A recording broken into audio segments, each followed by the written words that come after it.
Hello and welcome to my channel blue chip finance.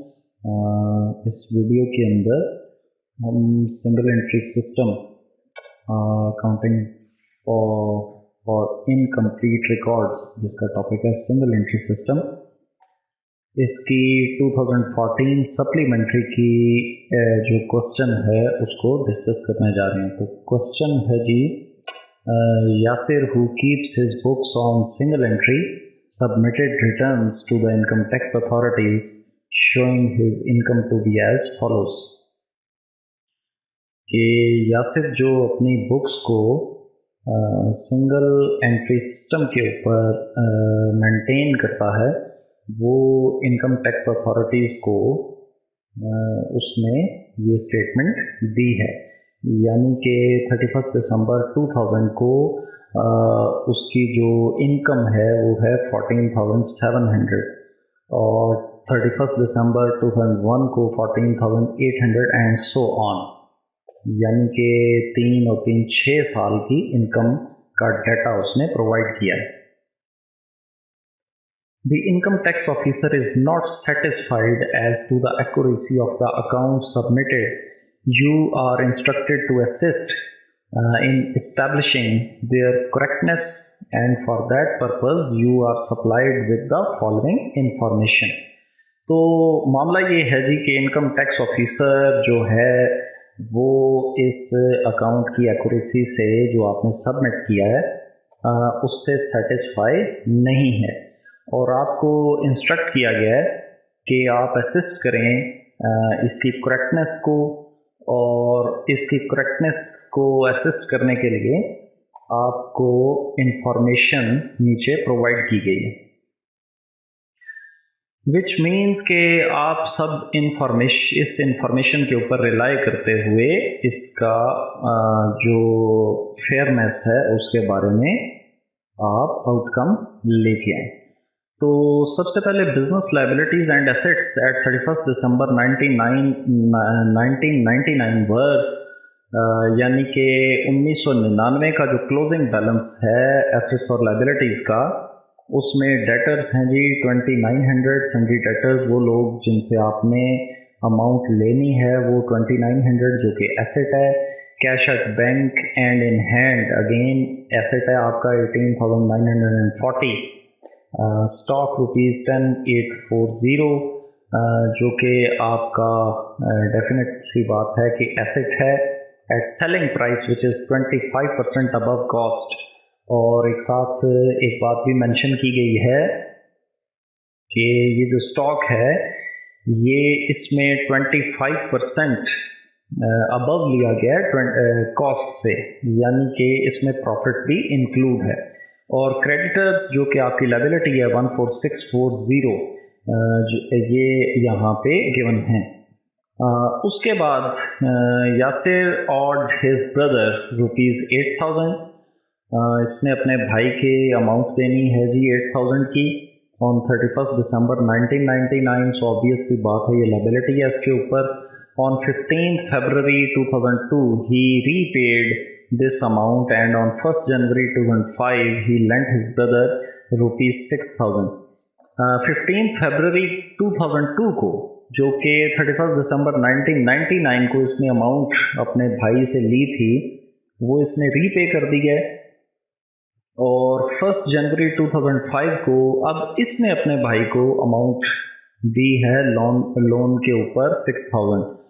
और इसके बाद Yasir owns a house which he purchased in 1995 for ₹40,000 and a car which he purchased in 2001 for ₹15,000।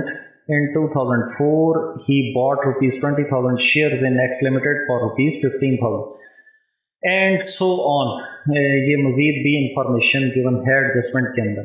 In 2005 ₹6,000 were stolen from his house, उसके घर से 6,000 की amount चोरी हो गई। फिर ई के अंदर है कि Yasir estimates that his living expenses have been in 2000 ₹6,000, 2001 8,000, 2002 12,000, 2003 4 and 5 ₹14,000 per annum exclusive of the amount stolen। इसमें जो ये स्टील की गई अमाउंट है ये शामिल नहीं है।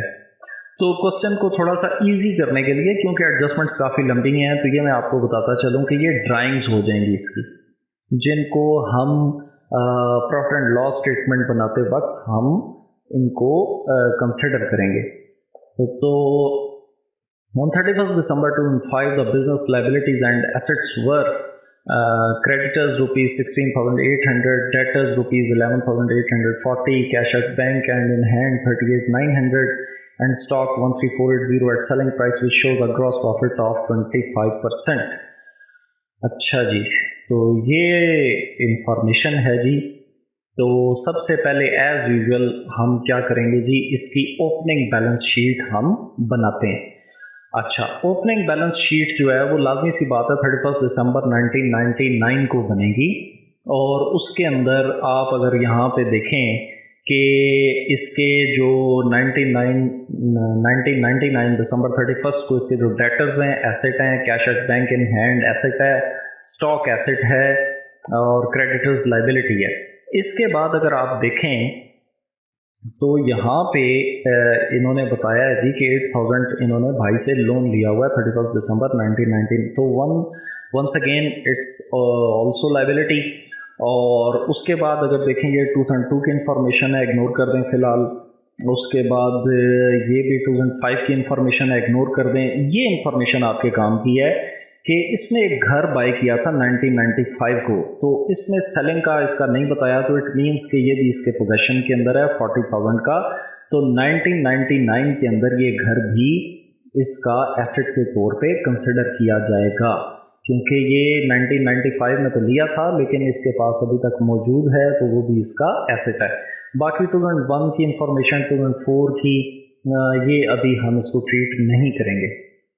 तो सबसे पहले इसके डेटर्स आ जाएंगे ji, cash at bank and in hand आ जाएगा, स्टॉक आ जाएगा, और क्रेडिटर्स आ जाएंगे। दूसरी तरफ इसने भाई से लोन लिया हुआ है वो आ जाएगा, और इसका घर जो है वो भी आ जाएगा। तो स्टॉक 10840, लेकिन यहाँ पे चूँकि ये 25% अबव दी कॉस्ट है, उस स्टॉक को हमेशा हम कॉस्ट अमाउंट सिर्फ उसकी मेंशन करते हैं यहाँ पे।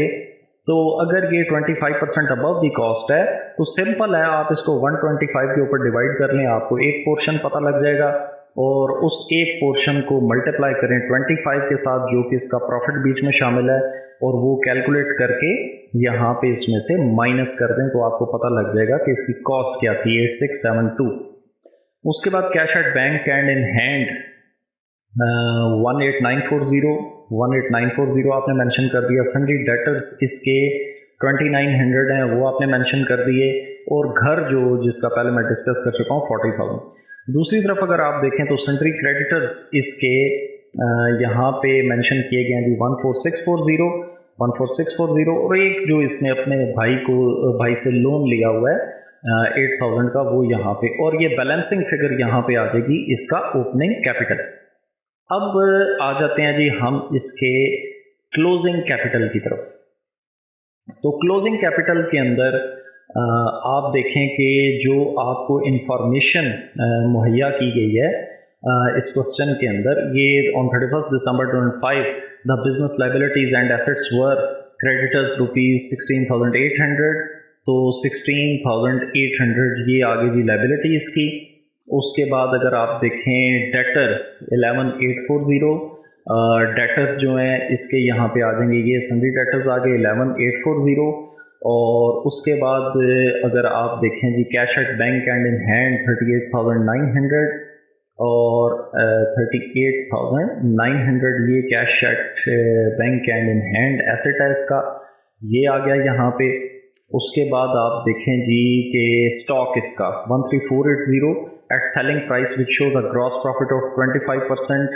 तो वही कॉन्सेप्ट है यहाँ पे कि 13,480 है, लेकिन वो कहता है इसमें 25% ग्रॉस प्रॉफिट है। तो मुख्तलिफ तरीके हैं, या इसको डिवाइडेड बाय 4 करके मल्टीप्लाई बाय 3 कर लें, या 1 करके इसको माइनस कर लें, या वही जो मेथड है जो पहले हमने यूज़ किया है।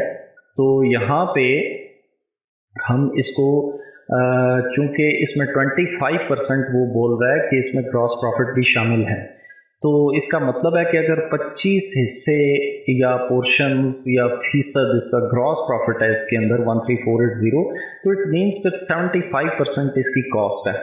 तो इसको सिंपली आप डिवाइडेड बाय 100 करके भी आप मल्टीप्लाई बाय 25 कर लें तब भी निकल आएगा, या सिंपल सी बात है इसके 4 बराबर हिस्से आप कर लें और एक के साथ मल्टीप्लाई करके तो ये इसका स्टॉक, ये जो ग्रॉस प्रॉफिट है ये बीच में से माइनस कर लें। तो मुख्तलिफ तरीके हैं इसको निकालने के। तो 10110 इसका बीच में से निकल गया। Cash at bank in hand ये हम डिस्कस कर चुके हैं, सन्डी डेटर्स हम डिस्कस कर चुके हैं। अब देखें कि मज़ीद जो इंफॉर्मेशन है इसकी, अब यहाँ से आप चलें और बड़ा इजीली कंफ्यूज होने की बिल्कुल कोई ज़रूरत नहीं है।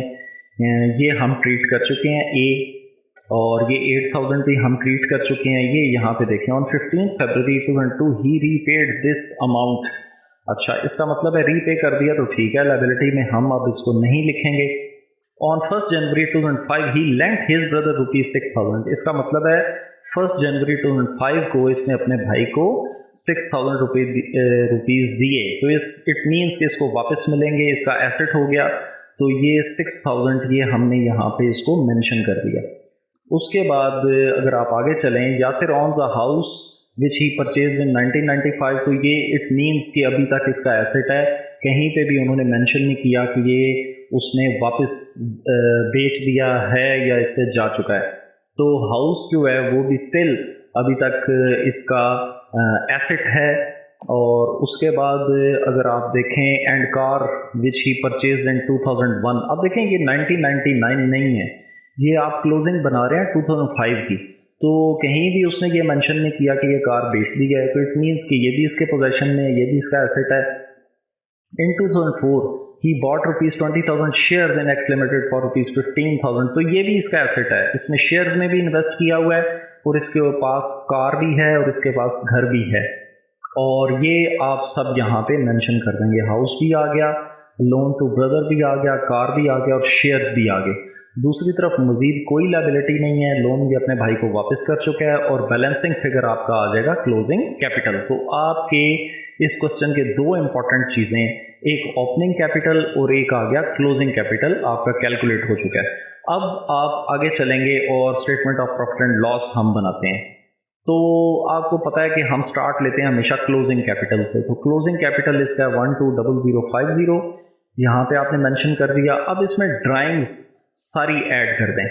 और यहाँ पे मैं बार बार आपको प्रीवियस वीडियोस के अंदर भी आपको मैं बोल चुका हूँ कि आपकी जो ड्राइंग्स, जो भी चीज़ आपके पास से जा रही है वो आपने ऐड कर देनी है और जो भी आ रही है वो आपने लेस कर देनी है। सिंपल इसका फंडामेंटल रूल आपने ये याद रखना है। तो ड्राइंग्स का मतलब होता है कि आप अपने पर्सनल कंजम्पशन के लिए आप ये चीज़ें डिडक्ट कर रहे हैं अपने बिजनेस में से। तो यहाँ पे इन्होंने बताया जी कि ड्राइंग्स जो हैं ये हर ईयर के हिसाब से इसने 2000 में 6000, 2001 में 8000, 2002 में 12,000, 2003, 4, 5 में 14,000 पर मंथ ये आपने ली हुई है। और एक ये 6000 इसका जा भी चुका है। और ये आप सब जो है ये आप यहाँ पे ऐड कर देंगे, यानी 6000, 8000, 12,000, 14, 14, 14 और एक ये अमाउंट जो स्टोलन है, तो ये सब यहाँ पे ऐड हो जाएगा इसके क्लोजिंग कैपिटल में। और एट द एंड आप जो इसका ओपनिंग कैपिटल है जो कि हमने यहाँ पे कैलकुलेट किया 47872, ये बीच में से माइनस हो जाएगा और ये नेट प्रॉफिट आ जाएगा आपका फ्रॉम ईयर 2000 टू 2005 146178। अब आ जाए जी अगले स्टेप के ऊपर कि इन्होंने 2000 से लेके 2005 तक जो इन्होंने शो किया कि हमारा प्रॉफिट है वो ये है, जो कि क्वेश्चन में भी यहाँ पे आप देखें ये मेंशन है।